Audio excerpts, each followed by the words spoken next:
joining us today. I'm Ellie, a Senior Content and Engagement Coordinator at LawCareersNet. And we're going to kick off today's panel, as Liv said, with the partner panel, which we're going to outline the law firm as a business and also a bit about the challenges and opportunities that law firms are currently facing.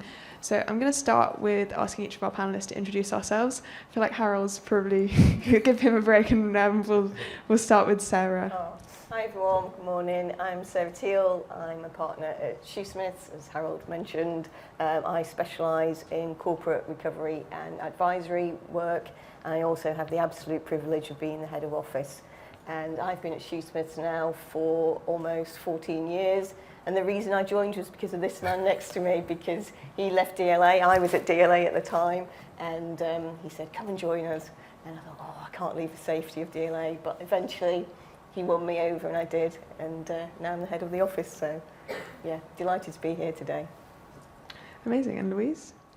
Hi everyone, nice to meet you all. I'm Louise Barber, I'm a partner, also got a corporate slant to my practice, so I'm a partner in the corporate team at Squire, Patton, Boggs.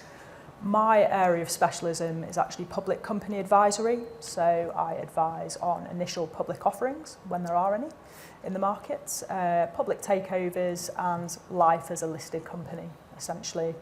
I have been at Squires for just over 6 years, and immediately prior to Squires I was actually in industry at Pets at Home, which is a northwest public company based just down the road.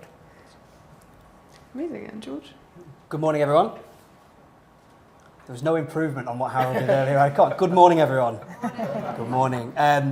My name is George McNeilly. I am very much a sneaky partner on this panel because I'm not a fee earner. I'm head of early careers at DWF. My background prior to DWF, DWF we have around 400 people in our early careers population across 11 different offices in multiple jurisdictions, which keep me very busy. Prior to being at DWF, I was at City firm Ashurst, also in the early careers function. I'm neurodivergent, I've got dyspraxia, I do a lot of advocacy work in that space, and my academic background is in the intergenerational workforce, particularly millennial and Gen Z approaches to professional services. So I'm sure this will be an interesting debate, but glad to be on such a prestigious panel with these colleagues. Hopefully I can bring a bit of rough to this myself. Amazing, thank you. So the panel is called The Law Firm as a Business, so I guess just to start by hitting the nail on the head with that, Harold, what is one thing that students should know about how law firms operate as businesses? Well, you've hit the nail on the head straight away in that law firms are a business.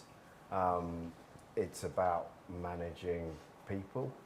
It's about managing yourselves. It's about creating profit as well. So you have to go in with your eyes open in that sense. It is a business. But you'll find throughout your careers with your clients, you're an extension of their businesses. And it's a great privilege actually, because you meet lots of different clients in lots of different businesses, in lots of different stages of their businesses. And you're able to bring your own experience to the table with them as an extension of what they're doing, either to help them, in my case as a litigator, to bring solutions to the table, or, you know, in Sarah's case, to restructure, you know, or in Louise's case, to, you know, help them grow. So, yeah, it is a business. Amazing, thank you. And then obviously each of those businesses, there's quite a wide array, and all law firms are different.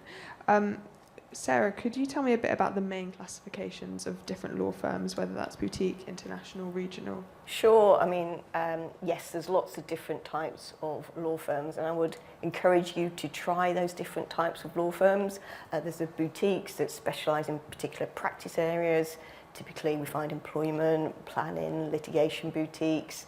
There's your national firms like Shoosmiths that have kind of offices all over the UK, but we have international aspirations, which is well publicised in the media.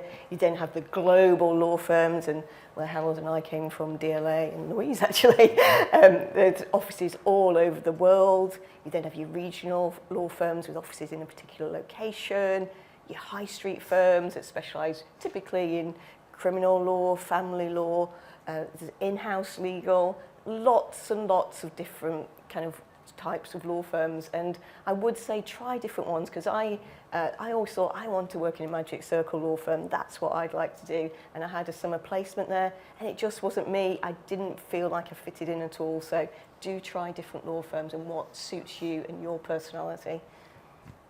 Amazing, thank you. I think that's really great advice. Like, and having that basis of understanding, you know, how law firms differ is also kind of quite a big part of commercial awareness as well, which brings me on to my next question. George, understanding commercial awareness is obviously a big part of how law firms operate. What does that really mean in practice, though, and how can trainees develop a strong understanding of commercial awareness? Yeah, it's a good question. Obviously, I see a lot of people who interview in front of me each year, and commercial awareness can seem like quite a nebulous concept to a lot of people.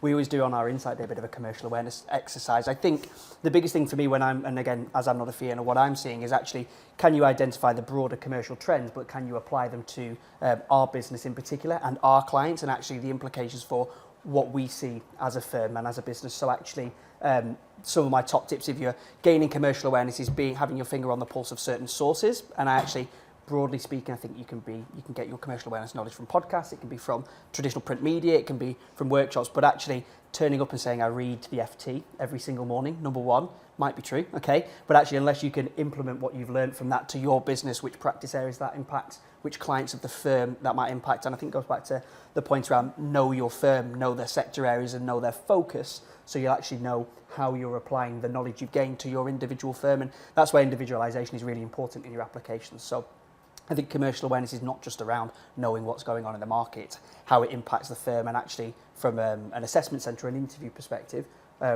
use the STAR method, use some really clear structure when you're answering a commercial awareness question, because actually all of us who do interview, we want to make it as clear as possible to us that you know how it's going to impact our business. Wonderful, thank you. Now we've explored business structure, I'm going to dig a bit deeper into the economics behind law firms. And sticking with you on this, George, could you give us a sense of how law firms actually make money and what the biggest costs tend to be? I think, yeah, I mean, obviously I'm sat with several partners who are practically involved in the business, and I think to another point as well, the type of law firm will depend on what your the implications for you are in terms of how you are making money as well. I think back to maybe Harold's point, you are an integral part of the business in terms of making the business profitable from minute one as a trainee, as an apprentice, as a paralegal, and contributing towards that is a big factor. I think I see in my practice a lot of people get to the NQ level and suddenly have to understand that suddenly they're dropped into billing, time recording, hours, costing, and actually you should be thinking about that from a much earlier level as well. So your financial hygiene, understanding the financial well-being of the business. I'm sure the guys next to me will tell you that one of the biggest costs or one of the biggest investments for law firms is its people and the impact we have on our people, but actually don't see that as a cost. We try and see that as an investment. In early careers, we spend a lot of time investing a lot of money into supporting junior talent, because actually what we want is for our partners at the end of the day to come through those ranks. So, whilst you might see it as cost in terms of people, actually see that as investment. All of our firms will invest very, very heavily in junior talent, because actually it's much more efficient for us to do that and develop people towards a senior level rather than kind of keep taking lateral hires left, right and centre. And off the back of that, how do sort of economic trends, George, like salary inflation or market competition, how does that affect the strategy? Yeah, I mean, there's always the great kind of NQ salary arms race that everyone will be aware of. Everyone can go on Legal Cheek, Roll on Friday, LawCareersNetLIVE, just a name drop, and find out what that salary looks like. My advice would be that they do impact firms and the economics of firms, and the practices of the partners here will be massively impacted by market trends. When we think about early careers and the impact on you guys, I would actually try and say to kind of sit below the noise a little bit when it comes to money and salary.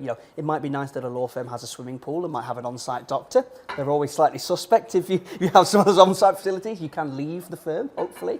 But I would say that when it comes to those economic factors that might impact what you're thinking, where's the NQ salary, what's the trainee salary at a certain place, actually focus much more on is the firm the right fit for you? Is the culture right? Are the values right? Do you feel like you belong? Do you feel like you can contribute to that firm? So I think at your stage of their career, law firms will always try and outbid each other with salary and benefits and well-being and all that kind of stuff. But actually, for you guys, I think the most important thing is for people you find somewhere that you belong, and actually you can build a career there rather than just chasing the economic kind of implication of that. I'm not sure if anyone on the panel agrees, disagrees, that has thoughts on it. Fantastic, thank you. And then turning to client expectations, Sarah, could you tell me a bit about how client expectations sort of work around the idea of value for money, and how do you respond to that pressure? Yeah, I think clients' expectations have changed a lot recently.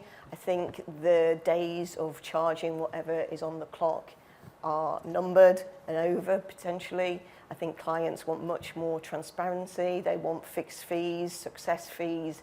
They want you to be committed and not just charging what's on the clock, I think is the key here. So we've got to just be a lot more kind of alive to that. We've got some great tools now that help us with pricing and scoping, and that's really the key now, to actually understanding your client and what they want you to deliver.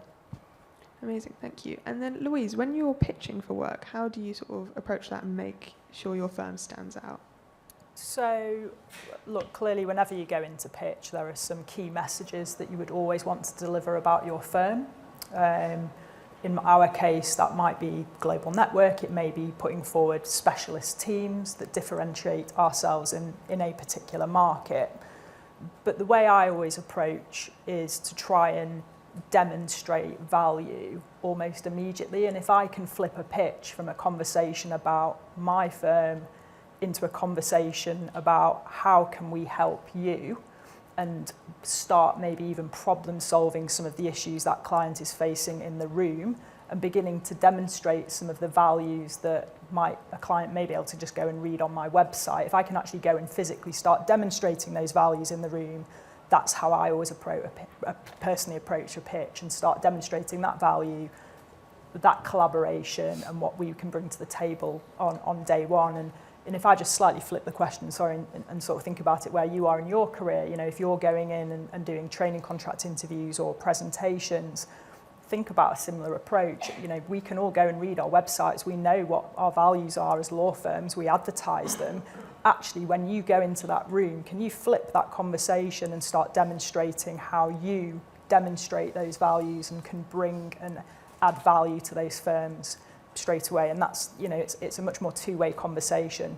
Make it about them, and that's what I try and do with my clients in pitching.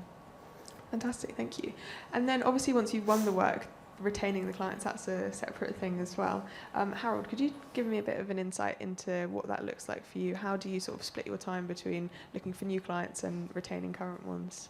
Yeah, well, the business of law, I've always said, is it's a people business, so it is about relationships. I always give the example when I joined DLA, and I was at a bit of a loose end one day, and Stuart said he was going off to Liverpool to see a client. And I said, well, can I come with you and carry your bags? And he said, yeah, of course you can. And he went off to see a chap called Neil McGivern in a firm called Bibby. And Neil had his graduate trainee with him, a chap called Ted Winterton. Now, Neil always describes it as it was like two dads meeting in the park and telling their sons to go and play in the sandpit whilst the dads talk business. And that's what we did. So Ted and I got to know each other, and then we stayed in touch with each other. And then our careers grew together, and he then was so good at what he did. He was sent from Liverpool to Manchester to open Bibby's office in Manchester, and then I started doing work for him in Manchester. Then he became so good that they decided to make him head of the North. So I started doing work for Bibby for the whole of the North. And then they realised he was that good, he could probably do North and South, so they made him MD of Bibby. And so I started doing work for the whole of Bibby. And as I say, it goes back to what we do is it's about relationships. It is a people business. So it's going out, meeting people, and not just doing what's in front of you. It's trying to, as Louise said, it's making sure that you understand their business and grow with their business and add value to what they do, so you become a trusted advisor. So yeah, it's a number of things, but predominantly it's about people. Amazing, thank you. I think that rounds off our economic section quite well. I'm now going to move on to speak a bit more about some trending issues and topics, starting talking about government and new regulations. So, Louise, could you tell me a bit about, since the Labour government has come in last year, have any new bills or legislative changes had a noticeable impact on your work? Look, any change of government is hugely significant. It's probably one of the most significant things our clients can face. Yes, political parties publish manifestos, you have an idea, but until you start to see the real black letter of what they're proposing to implement, that's when we really start advising at that point. Look, there's been some very obvious changes in legislation advertised. You can go and read them. So the Employment Rights Bill, one of their flagship policies, a huge amount of work has been generated for our employment team arising out of proposed changes there. So, different approaches to fire and rehire, unfair dismissal, huge promotion of that as a act by this government, only, as you will have seen, for it to change yesterday what they're proposing and watering it down. So I think when I then apply that type of piece of legislation to our clients, we as a law firm are having to react very quickly, arm them with the changes and the data very quickly, and so that they, on the coalface, our clients on the coalface, in an employment sense, that's HR teams, have the information they need to go and steer their own organisations and start implementing and planning. So when we have a change of government, one of the big things that we're looking to support our clients on is that horizon scanning, identifying that legislation as soon as possible, advising them on the key terms, even before it's perhaps made it into black letter print, because many of the clients we advise for, they're big corporate organisations. Legislative change, it doesn't, steering a company to implement change, it doesn't happen overnight. There can be a significant lead time to that. So the sooner we can give them that information so that they can start applying it and thinking about it within their organisations, the better. So, employment legislation, clearly a big one. We've heard about it all week. Tax in my particular area, corporate, has driven a huge amount of activity. This week, we've seen a lot more around personal taxation. This time last year was more about business taxation, so national insurance, capital gains tax. It drove a huge amount of client transactions activity as businesses sought to mitigate their tax affairs. And look, we all work in a global environment, all of our firms do. So actually, we've talked about, we're looking at specifically the Labour government. It isn't just unique to changes in government in the UK. Our clients are impacted by changes of government elsewhere. So the US administration with tariffs, we've seen a huge amount of activity as clients plan to what does that mean for their businesses or the divisions of their business in the US. So yeah, look, changes in government create a huge amount of work for law firms, and it can continue for quite a period of time whilst that government is, implementing and planning their programmes of reform. Amazing, thank you. And I'm going to turn to you, Sarah, next. In terms of when you find yourself in those situations of economic uncertainty or economic change, as a restructuring lawyer, when you're kind of advising a board maybe in like a stressed or distressed situation, how does sort of economic instability affect the advice that you give? Yeah, so, I spend an awful lot of my time advising boards of directors and sitting in on board meetings, and they are really alive to these economic factors and how it is impacting their businesses. And we as Louise mentioned, we had a lot of change last year in terms of the tax position. So I do a lot in the retail sector and hospitality sector, and those businesses were really impacted by the rise in employment costs. So you've got these marginal businesses who don't make a lot of money, but they've got quite thin margins, and all of a sudden those margins were getting thinner and thinner and thinner. So you've got to be able to be curious about what's going on in the world so that you're alive to the issues in the economic environment and you can advise your clients accordingly. And it doesn't just impact our clients internally, it impacts as well, because those higher employment costs obviously impact law firm profits. So you've got to always appreciate, the clients you work for, understand them, and also understand that you are also part of a business and you're actually there to make money for your business and be alive to these trends. Thank you, that's really interesting, like looking at the perspective of the law firm and as your client as well. Harold, when you can sort of anticipate legislative changes coming, how does the firm and sort of the teams at the firm prepare for that?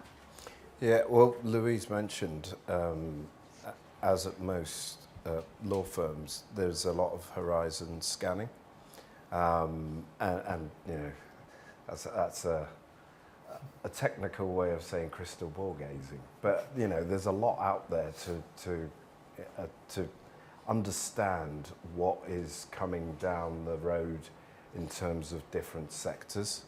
And we're constantly looking at that as lawyers, and we have departments that look at that in our firm so that we can anticipate what's going to affect our clients in different ways and be prepared for when things happen. So, yeah, you're always trying to think ahead. And that's not just as a firm, but that's as individual lawyers. I always say to my trainees, the best trainees are the ones that I give a task to, and they come back to me and say, I've done the task, but I've also thought about what's going to come as a result of that task, and I've prepared for that as well. And it's just the same thing again on a wider scale. Amazing, thank you. That's interesting. And also some good advice about how to be proactive as a trainee as well. Amazing. So now we're going to move on to focus on ESG, which is obviously another major focus of law firm strategy. I'm going to start with you, Louise. Is there a particular area of ESG that resonates most with you?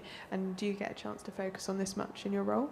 Yeah, so look, on a day-to-day basis, I advise listed companies. Listed companies will all have boards of directors. So in terms of ESG, I guess the one that's most relevant to me in my practice area is the G, the governance element. To be honest, I've always thought the letters are the wrong way round. I think the G should come first, because I'm not sure you can implement the S and the E unless you've got really good governance programs and direction from the top. So, look, on a day-to-day basis, the governance element is very relevant to my clients and my practice area. I'm in a boardroom, I'm advising members of boards of directors on all aspects of their business, whether that's risk management, whether it's new policies, procedures, whether it's strategy, whether it's corporate transactions.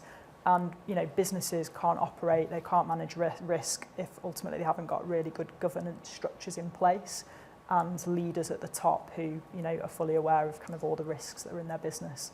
So yes, it's very relevant to me on a day-to-day basis, and we have an awful lot of inquiries. They might not come to the door saying we need ESG advice, but it's fundamental to how businesses are run. It is how businesses are run, so it's relevant on a daily basis. Great, thank you. And I guess jumping off the back of that and thinking about the business model, Sarah, could you tell me about how Shoosmiths has integrated ESG into its model? Yeah, so ESG is something that is really important to Shoosmiths. We have a responsible business team that embed ESG policies into our practice. In terms of the E, we've got a commitment to net zero. We think a lot about travel. Do we actually need to travel to meetings, especially internal meetings? Can they happen on Teams instead? In terms of the S, we have a pro bono committee, and we have lots of interesting projects that are ongoing.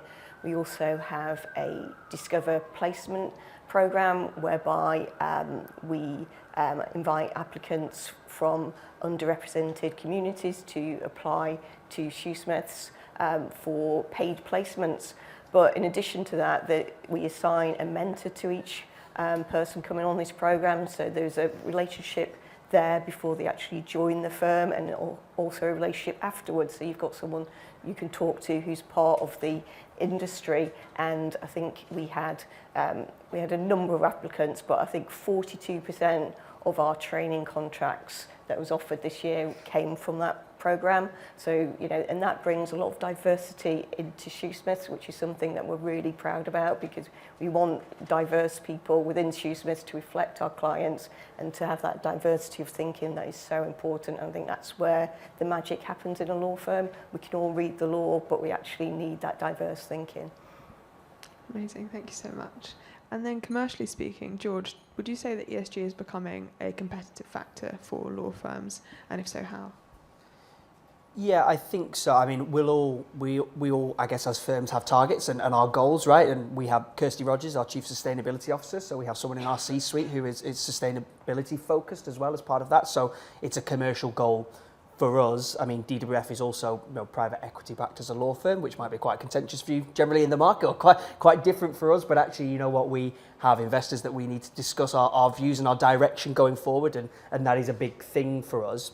Flipping the question a little bit for you guys who are in the room to a little bit of value as well. ESG can also be a buzzword. We see it used as a buzzword in applications, in interviews, and actually it's like AI, right? It needs justifying as to why it's a buzzword. If someone says, tell me about a commercial topic you're interested that you think impacts our business, and you say ESG, my next question will be, okay, why? How does that impact our business? So actually, what I would encourage you to do is have a look at, go on firm websites or speak to individuals in the firm who publicise that they're part of sustainability teams, responsible business teams, people who are involved in D&I activity, mindful business charter, and understand how each individual firm is embedding that work in themselves. Because actually, when you come to an assessment centre or an interview, it may be a topic that we actually ask you about, or it may be a topic you want to bring up back to us. But I think understanding how each firm moulds its approach is enormous, and it's an enormous footprint of work as well. So when we think about why is it commercially important to us, everything from diversity and inclusion efforts to sustainability to net zero targets, and actually the governance stuff more globally as well,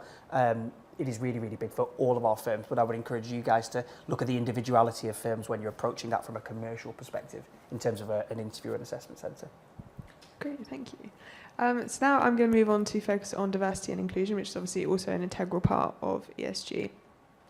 Starting with you, Sarah, what diversity and inclusion initiatives has your firm implemented, and how do you measure the success of these? Yeah, so I mentioned the programme, and that's part of it, but also we have inclusion networks at Shoosmiths, and they're really important to us. So we have the Proud Network, we have Embrace, we have Balance, we have mental health champions, and something that I think is really important at Shoosmiths is one of our values, one of our core values is being yourself, and that's something that's really important, and that's something that really resonates with me, and it's the reason I joined 14 years ago, and it's the reason I'm still there today, and I feel really proud of that, because everyone is valued for being who they are. It's not a firm where we want people to be clones, we actually want them to be themselves. And in terms of measuring, that's a really hard thing. How do you measure the success of these programs and initiatives? But we do things like we have client engagement surveys whereby people confidentially set out what they feel. Do they feel included at work? Do they feel they're represented? And because of that, we've done things like we've introduced prayer rooms, wellbeing spaces, and we have, in terms of events after work, they're not alcohol related, because we understand that not everybody wants to have a glass of wine after work. So it's just listening to people and adapting accordingly. Amazing, thank you. And then Harold, you're quite actively involved in diversity at Addleshaw Goddard as the firm's ethnicity lead. What's one piece of advice you would share with aspiring lawyers from an underrepresented background who is looking to build a career in law? Well, firstly, I'd say it's your superpower. There's a theme in everything I've said today. It's sort of being comfortable in yourself, as Sarah said, and being yourself. And your diversity is your superpower. That's the one thing I would say. To never feel less than because you are a certain gender or a certain ethnicity or a certain race or have certain religious beliefs. Actually use that to your benefit, and if it's someone's problem, it's not your problem. And that's the way I've always approached my life. And it's worked for me. And you guys are in a much better position in that law and the business of law and law firms have moved on hugely, particularly in the last, I would say, 6 or 7 years. I promised my son I'd get 6 or 7 into it. But they have moved on hugely at leaps and bounds. I'll give you an example. When I first joined, when I started Shoosmiths in Manchester, it was great because it was 6 of us, and you could build it in a way that you wanted to build it, and that was making sure that we were as diverse as possible, because we knew that having as many diverse people and thoughts will make us a better firm in it, and that has been proved to be the case. And then conversely, when I left to join Addleshaw's, I became the first male black partner that Addleshaw's has ever had, which again I used as an opportunity because I improved their stats by 100% is what I always say. The next year, one of our banking partners in London, Zach, joined, and I always joke with him and say, you only improved them by 50%. But, I made it my mission to actually make sure that things changed. And now if you look at AG's stats, they're phenomenal. I really bang the drum because I just thought it's the right thing to do. And now it's a diverse place. Everyone gets, we have all the networks, everyone gets that the more diverse we are, the better it is for our business. And our clients love it because our clients are diverse as well. So. Amazing, thank you. That's a really interesting answer. And now moving on to our final section, which is on AI. I think, it would be remiss of us not to speak about AI because of the significance of the changes it's making.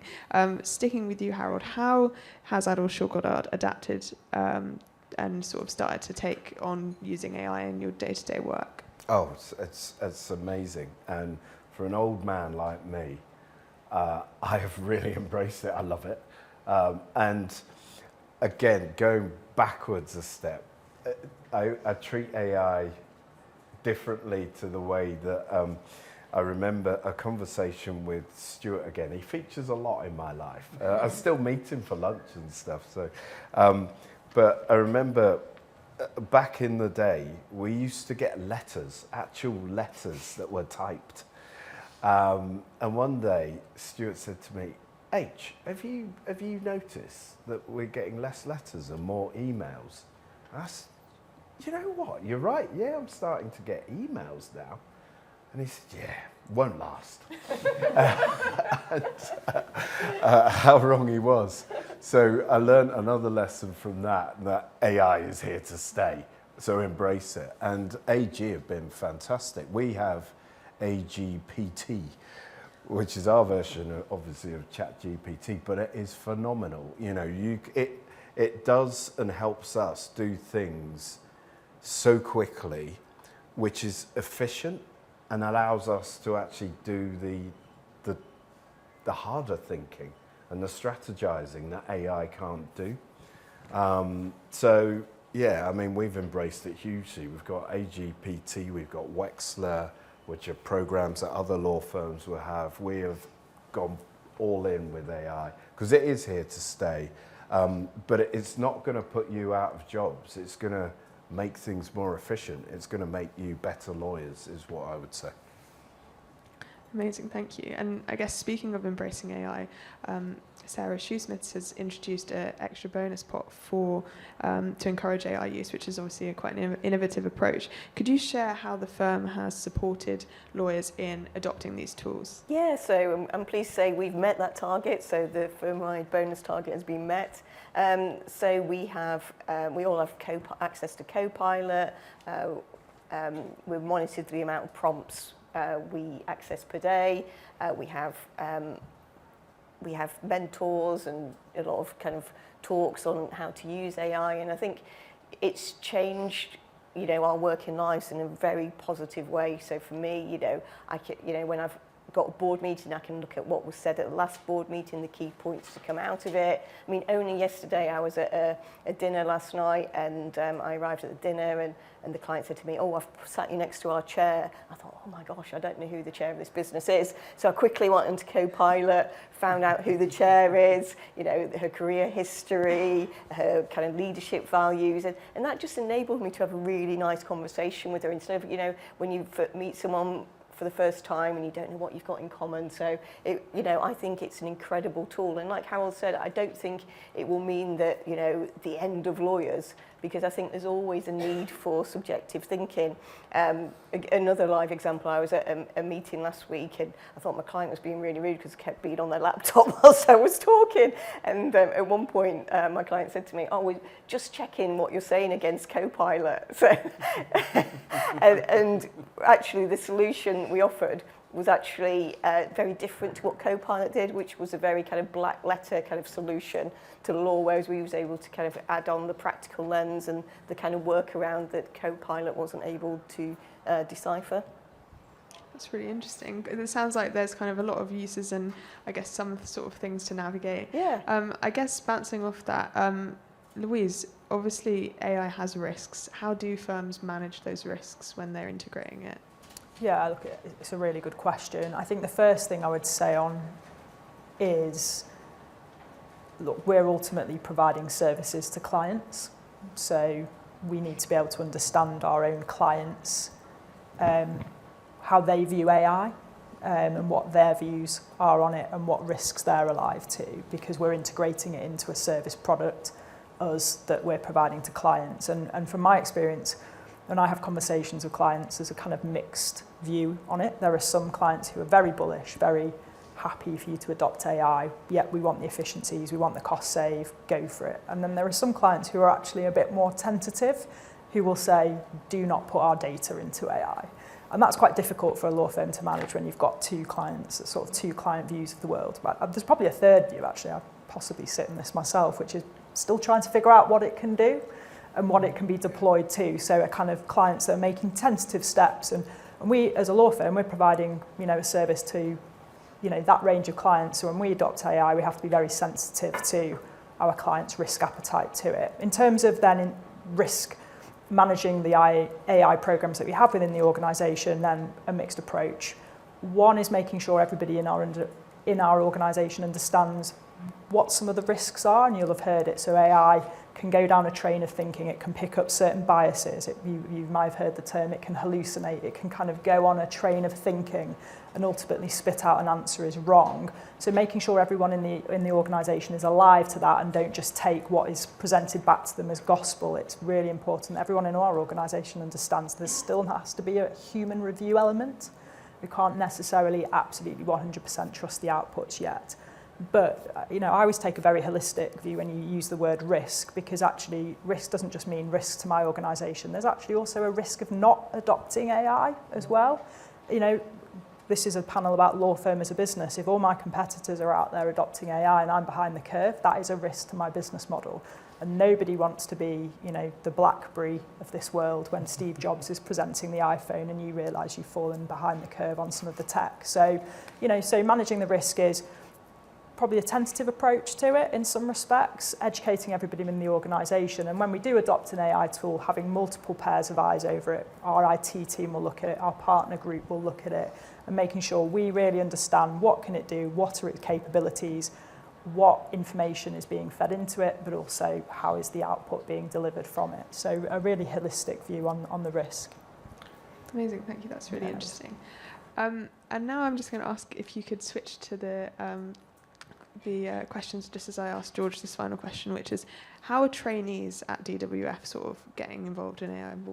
Yeah, which is a really good question. I think it's really interesting that we also have full use of Copilot. It's really important to us as a business. I think one of the things that we're learning is that a lot of you guys as students are more used to AI and are growing up with a little bit of AI than yourself as well. So actually coming with an AI skill set or coming with an AI understanding, and a number of universities are not banning AI tools, right? And actually it's quite difficult for us, for example, to find it in application. So I would like to treat AI the same as a lot of other skills. And the metaphor I use is that, you know, if you use a building metaphor, okay, you provide the toolbox, we'll give you the tools and training.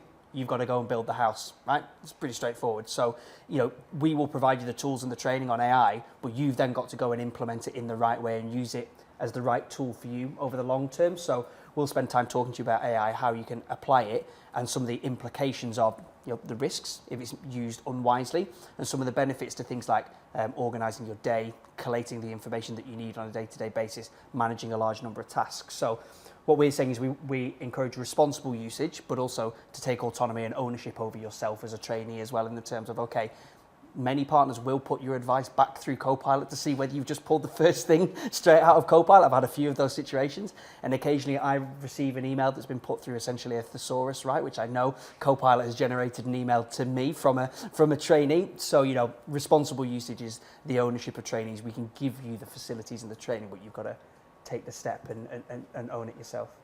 Thank you, I really like that analogy.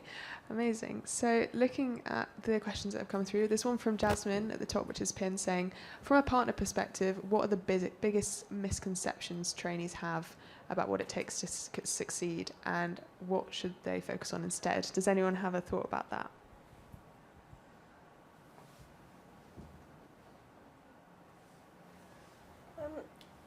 I think probably as a trainee, you often probably feel that you have to have an answer.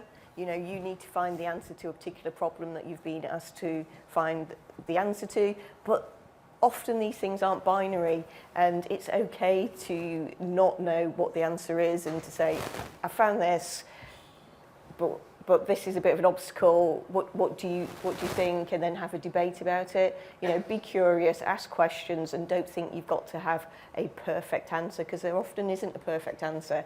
And I'm sure everyone on this panel agrees, we don't know the answers to everything as senior people in our business at all, which is why we're asking the questions. So, just be curious, ask questions, and don't feel that obligation to know what the answer is. Yeah, I think I'd just expand on that by saying it's a similar point, but the trainees that impress me the most is actually when they don't know the answer, don't just write, I don't know the answer. They're the ones who at least attempt and bring you the materials and say, this is what I think, and this is what I've read up on, and this is what I think, and then you can have that debate. The I don't know is often the most unhelpful. Amazing, thank you. And then just to round off the panel, I'm going to ask each of you to give me one final piece of advice. This is obviously at the start of the day, and we're going to have a lot of networking and workshops throughout the day. What's your kind of one piece of advice for networking with firm representatives? Starting with you, Harold. So biggest piece of advice for networking, yeah. Networking. Be yourself. As I said, this is a people business, so be curious. You will have heard that a lot. Talk to people. Don't be bashful. Actually, talk to people. You never know who you're going to meet. Be gracious. Be humble. But just be yourself. Don't feel you have to fit into a certain mould. A really good example, and I got this actually last night, and it's not a humble brag at all, it's just a brag. Oh yeah. No, I was at the British Legal Awards, was it? Yeah, it was last night. Oh no, Wednesday night in London, and AG won Law Firm of the Year, and we went with a client of mine who became a client of mine. She was up for in-house GC of the year, so was sat with me, and she didn't win, but we won. And then she put a thing on LinkedIn, so you can look it up, and it's the loveliest thing anyone has said. And she says, I had to practice my Joey from Friends, not winning face. But I didn't win, but it was great to be with my host who did win, and also to be with Harold. And I'll just recount, and she didn't have to do this, I'll just recount how we met. And we met because she was at the time in private practice, and she was a trainee on her first job, her first litigation job. And it involved a very long story, but cut short, was kit that was on its, you know, quite valuable, high value kit that was on its way to China. And I was acting for my bank client who owned this kit. And so I was threatening injunctions all over the world. And we rang each other and she answered the phone. And the first thing she said was, yeah, my clients are wrongin'. And we got off to a great start. It also gave me the advantage of knowing that I was dealing with someone that was wet behind the ears. But you know, I didn't use that against her, and we got on really well. Fast forward 9 years later, she's in-house GC at a finance company and rings me up and says, "Do you want to be on the panel?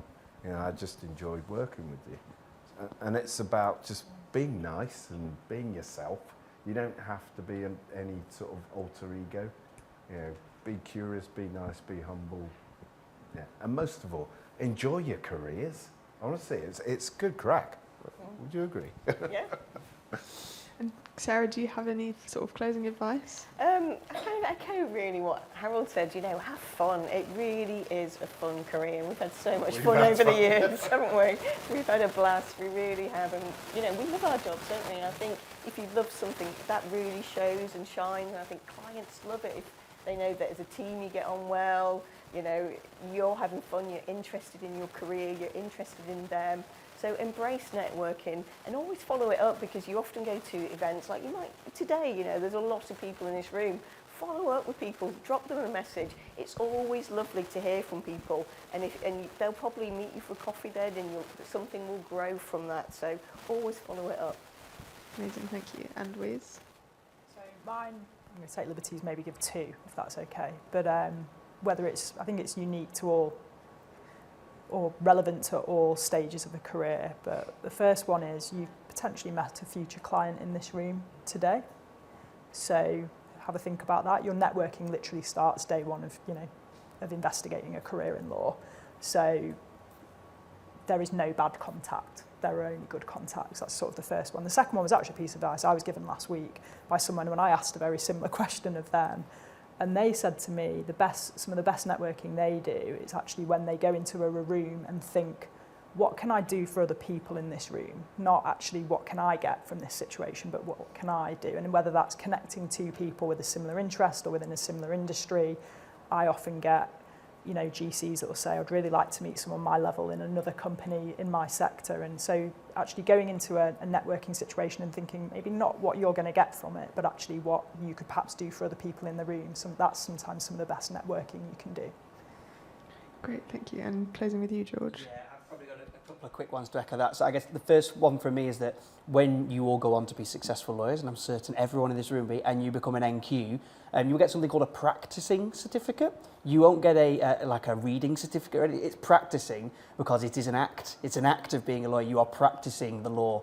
And so actually practice being involved in the industry, speak to people, talk to people. It is an act. It's a doing, you know, it's a sense of getting involved actually. And so you've actually got to get involved and practice your skills and be part of the act of doing so, rather than kind of sitting behind maybe the screen or not necessarily getting as involved. So it's the act of doing.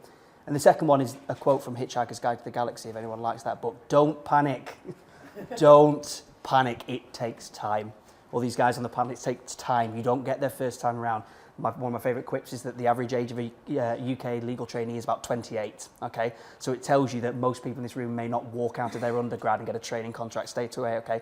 But don't panic. Use that network over years and years. Get a paralegal job. Go and try a different career and come back to it. Build your network up. Go and do something that will aid you over the long term, because actually you will get there. It just might take a little bit longer, and the networking is something good to fill that gap.